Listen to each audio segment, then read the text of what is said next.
Magandang araw mga peeps! Etong ulam ideas para sa inyo, try nyo na rin. Tara, samahan nyo ako magluto for dinner. Magluluto ako ngayon ng fried chicken at baked potatoes. Unahin ko na tong potatoes. Ayan, una, binalatan ko muna siya, tapos hiniwa-hiwa. Tapos, pinakulon ko muna siya hanggang sa medyo lumambot. Tapos, sinet aside ko muna siya and then nagtunaw ako ng butter. And then, isinunod ko na yung potatoes. Nilagyan ko ng konting paprika at salt and pepper. Ayan, ganyan lang siya. Hintayin ko lang siyang mag-brown-brown. Hinalo-halo ko lang siya. Tapos, nilagyan ko din siya ng parsley. Pero ang dapat ilalagay ko dyan is basil. After na medyo ma-toast siya, nilagay ko na siya sa baking pan. At nilagyan ko siya ng cheese sa ibabaw. Ayan, mas maraming cheese, mas masarap. Pero kukunti lang yung cheese ko, kaya lang yun na ilagay ko. Saka ko siya pinasok sa griller. Yan, bali yung ibabaw lang yung pinaka-ito-toast natin dyan. Ayan, okay na. Tapos mas masarap yan, merong mayonnaise sa ibabaw. Hindi ko lang siya nalagyan, nakalimutan ko lagyan yung niluto ko.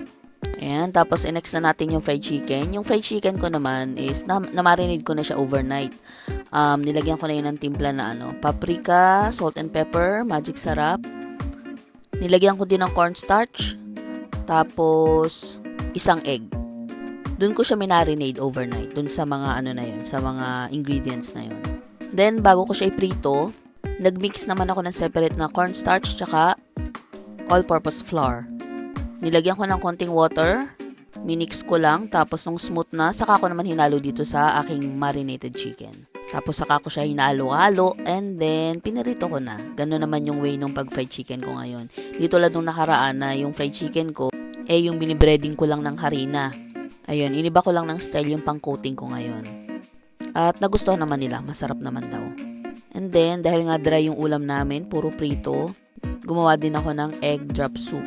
At yun lang, finish na ang aming dinner. Yan po ang aming ulam. Maraming salamat sa panonood. Kain po tayo. Bye!